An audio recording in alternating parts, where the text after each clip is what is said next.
Government shutdown averted with little time to spare as Biden signs funding before midnight. And welcome back to the channel, everyone. This is Chris, and this is your daily news fix. We'll be talking about the government shutdown. Also, too, what's the chance of recession coming, and what's going on with global growth. Let's just jump right in. So we're not closing down the government yet. I say yet because they made a deal. However, it's only a 45-day stopgap, so they got to do this again. And evidently, though, a lot of people are upset with McCarthy, in particular, Matt Gaetz, a Republican. He is saying, hey, I want to remove Speaker of the House McCarthy because I don't like you. You lied to me, that kind of stuff. And it could get real ugly this week in politics. We'll keep tracking this story. And if you guys know that these two particular gentlemen don't like each other, and they made that really clear when they were voting in McCarthy. If you remember, it was like vote after vote after vote after vote. He couldn't get approved. And usually how these things work, in order to, for people to support you, you make some promises behind the scenes and say, hey, vote for me. I promise you to do X. And Gaetz is calling McCarthy a liar. So he might have broke one of those promises.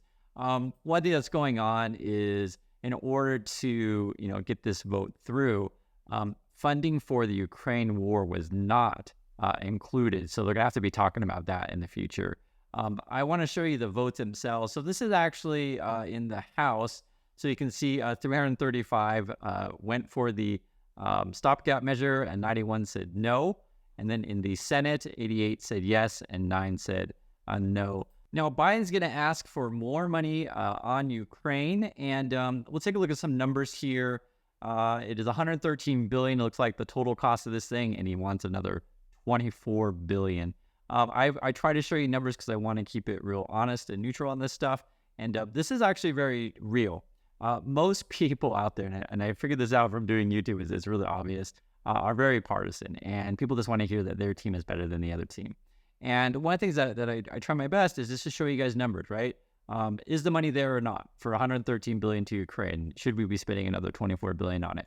Now, I think a lot of people will have partisan reactions, say, oh, I hate Biden, everything he does is terrible, right? And some people are like, oh, I love Biden, everything he does is awesome. And I want to pose this question to you, because I think it's a fair question. Do you believe that we should have kept troops in Afghanistan forever? Do you think we should have spent money on that war endlessly? Talking about Afghanistan. And the question I'll ask is, were you angry, upset, or disappointed that Obama didn't bring the troops home from Afghanistan? And the same question would be, were you angry, disappointed, upset when Trump didn't bring the troops home? And I pose it to you this way because depending on which side are you on, you might be angry with one president but not angry with the other, even though they literally did the exact same thing. And that exact same thing was that Obama kept troops in Afghanistan and Trump kept troops in Afghanistan. And so one of the things that I think was the right call was for Biden to bring troops home, because I didn't necessarily want to fight a war forever in Afghanistan and keep sending money there. Now, if you think that's a crazy thing to say, please let me know in the comments. But perpetual war, not so great. However, also to be fair, perpetual war in Ukraine, again, also not so great. So I'm just looking at numbers and looking at math, and if the money's not there, the money's not there. So this is what they're gonna be fighting over come next month. Is, hey, should we keep let's see, November, not next month. It's 45 days from now, or that is next month. But should we be sending another $24 billion or not? The other thing too, which I think is important, reason why I bring up money and these kind of things, is that we may be heading into recession, which we talk about a lot on this channel. And there's a really funny chart, which I think is the best chart that I've seen all day, maybe all week, maybe all month, maybe all year.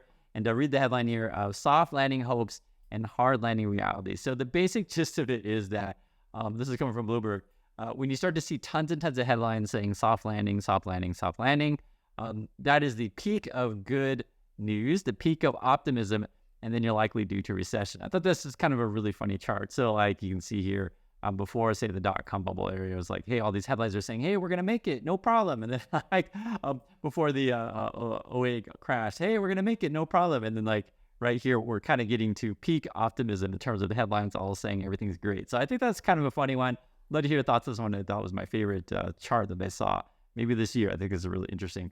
Now, one of the things that are facing us that may lead into recession. So unemployment, the probability of increased unemployment is fairly high. You guys can see this here. So, might be looking at 6-7% unemployment, those kind of things. The UAW is on strike, and I think this is an important chart. So this just shows all kinds of industries that are involved, right? So you hear about the auto workers going on strike, but if they're not working and they're not producing essentially cars slash goods, there's not as much activity in the business realm, and a lot of like, like let's say you're in warehouse and storage, or let's say you're glass and, rubber, or let's say you're in plastics, let's say you're in car body and trailers, like any number of businesses you can see up here. And the last time this kind of thing happened, affected 150,000 jobs. So, we'll see how many jobs are affected from the strike, but there's calls that the UAW strike, right, the auto workers may expand. Moreover, and these are just lots of different challenges, but I'd like to show you guys charts as much as I can. This particular one is the savings that Americans have is running out, right? We talked about that for a while. So basically, if you don't know, it peaked during the pandemic because people, got these stimulus checks and also had no way to spend their money. They couldn't go on vacation and couldn't go out to eat, all this kind of stuff. But that is dwindling. Moreover, delinquency rates. So are people paying back their car loan, credit cards, mortgages, student loans, these kind of things? So they're relatively low, but they have been increasing recently. So that's something that we want to watch. Are people paying back what they owe? Moreover, this is something that we've talked about before on the channel as well. When banks start giving start getting more strict, but essentially it's harder to get money from the bank, right? Harder to get money to buy a house, harder to get money to buy a car, these kind of things. That'll also indicate a slowing. Now, there's something that's really interesting that I wanted to go over with you guys is that some people are like, you know what? I don't care about, kind of stuff like that. I want to live today, forget tomorrow. And there's this really interesting article. You can read the headline. Americans are still spending like there's no tomorrow. And I want to read this description of this person. His name was Ibi Hussein. And he's just hanging out in Spain, having a vacation, but he lives in New York. And I'm curious if your sort of life philosophy corresponds with his. So let's read it together. It's a really interesting one. So Ibi, who works in marketing for a financial communications firm, says the Brooklyn, New York apartment he and his fiance rent for is $3,000 a month. Would cost $1 million to buy, right? So I'm renting for $3,000, it's $1 million to buy. He's saying at current rates, that would mean around $5,000 a month. So he's making the case that if he were to rent his, buy his place, he'd then be paying $2,000 a month more to buy it, and he'd have to come up with a down payment of $200,000. And that's not including property taxes, okay? And it's not even a nice apartment. So you kind of go where this is going, right? He's like, it's just like, is it even worth it to buy? Essentially is what he's saying. Moreover, so instead of saving for a down payment like he expected to after turning 30 and getting engaged the past year, he splurged. First, he bought a $1,600 Taylor Swift Eras tour ticket, and then he spent $3,500 on a bachelor party trip to Spain. This is where this picture comes. And then the quote is, "I might as well just enjoy what I have now." And I think that's a really interesting perspective. And I just want to throw this out to you if you agree or disagree with this. My point of view is, man, I totally get it, right? It's like, if your house is going to cost you double, like your monthly thing, it doesn't really make sense. I totally get that. And you just feel like, am I going to be saving for this, all my life for this place that's not even that good? My point of view on this one, I mean, the way things are going is like, if cost of living is so high, I think you got to cut your cost of living and then obviously boost your income. And so I think that's sort of why you see these movement between the cities. So that would be one thing I have to say. And also, I totally get it as well. When you're young, enjoy the money. But I also want to, preach fiscal responsibility, essentially figure out a way. And I just made a video about this, the prior one, to buy your freedom and buy your security. So, I think you can do both. I think you can enjoy life, and I also think you can ensure security. So I don't 100% agree that just blow all your money now and forget about tomorrow. But I do think his point of view is rational to where, like, it's just not worth it to save for a house that's too expensive anyway and not even that nice. So I'd love to hear your thoughts on this one. I think it's an interesting perspective. I mentioned we're going to talk about global slowdown. Basically, we have this sort of a population and economic sort of time bomb, I guess you could call it, that we can see coming, right? You can read the headline here. Asia faces one of the worst economic outlooks in half a century, World Bank warns. And I want to put this together with a couple of the headlines that I saw today, which really struck my eye. So one is, read this: India's elderly population will double and overtake the number of children by 2050. Basically mean in India, there's going to be more old people than young people, right? And then I think you guys understand this. We have the same issues all around the world. So not just USA. And you've heard about this sort of basically Social Security time bomb where you have all these old people and they're living longer, and we don't have enough workers to support said people. It's a population, imbalance that's all around the world. And I saw this other one that I thought was interesting. This just came out on September 28th. Living to 100 is becoming an imaginable prospect. So it's still very rare for people to live this long. But the idea, though, is that, in many places, you can live longer. So I live in Korea. We moved here because essentially lifespans here in Japan are really, really long, the longest in the world. So, I don't think it's a crazy thing to say, hey, when you get older, start worrying about your health. Or not. Actually, you should worry about it your whole life. But, to live a long time and a healthy and happy life, I think is great. But what's this going to do to our world economies? And we just frankly have way more old people than we can manage, and people living longer. So I just want to point this out because we see it coming. It's not like, just figure out our imagination. You can see it coming, especially with China when they had the one-child policy for so long, right? And you guys understand this.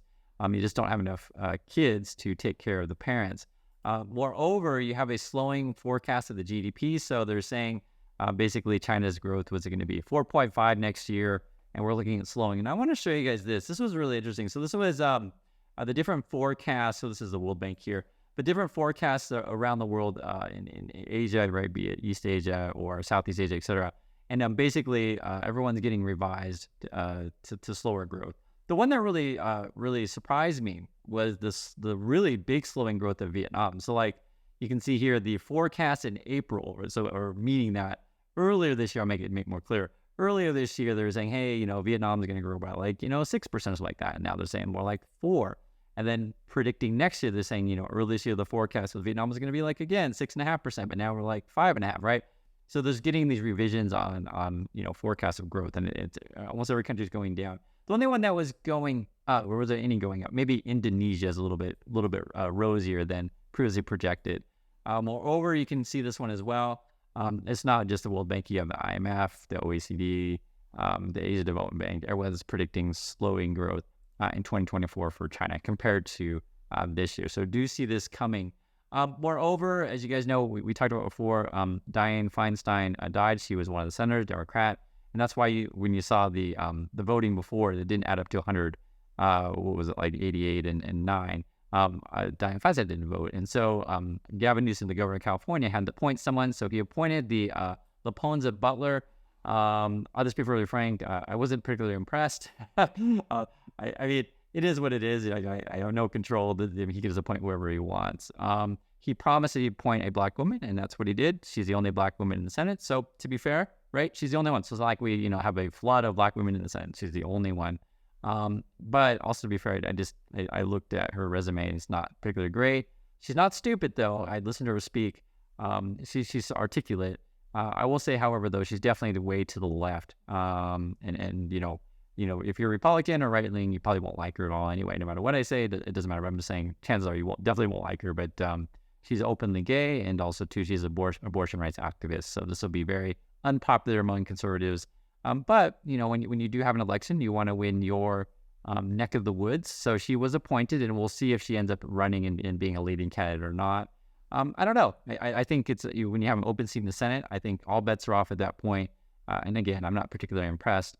But she doesn't sound like an idiot. So, and I will tell you if someone sounds like an idiot. But no, she's not an idiot. Just I don't think she's particularly impressive. And I want to point this out to be very, very ultra clear. Just because someone's a black woman doesn't mean you should pick them or not pick them, right? I don't base my decisions on what someone looks like. For example, and I just want to say it can be all over the gamut. Ketanji Brown Jackson, I absolutely love. To be really frank, I think she's a fantastic candidate. She's on the Supreme Court. And when she was nominated for Supreme Court, she was the most qualified in history. So, it just goes to show that you can find people, but don't just pick someone based on the way they look. But yes, Ketanji is fantastic. So, sometimes maybe I don't support it. Sometimes I do. So I base it on the quality of someone's resume and their character. That's just my personal opinion on that. Other people, this reality, maybe most people just base it on someone's looks, but I'm not that kind of person. One thing I will say, though, is very interesting, and this is related to AI. The thing about looks does matter in terms of you still want to use recognizable faces to sell products and this kind of thing. And actually, Tom Hanks was saying, hey, AI was using him to sell some sort of dental plan kind of thing. And I thought this was really interesting because this is sort of emblematic of the times that we're in, right? We're fighting over Should robots replace people or not? And then also too, if you use a person to sell your product, and like in these days, you can use someone's voice and just mimic it with AI. Should you get the permission from the person? Should you also pay that person money? And we're gonna have to deal with these kind of things. These are the problems going forward. The same way that we can predict these AI problems going forward. This is on Tom Hanks' Instagram, where he told everyone that this was happening, that someone's using his image without his permission, essentially. The same way that we can see the population thing, right? It's going to be a spiking, and we got to deal with these kind of things. So I'd love to hear your thoughts on any one of these things. And I know the stuff that I say will not be popular, but I'm not here to be popular. I'm here to give you good information, the best of my abilities. So hopefully that makes clear, is clear and makes sense to you. So thanks again for watching, everyone, and I'll catch you next video.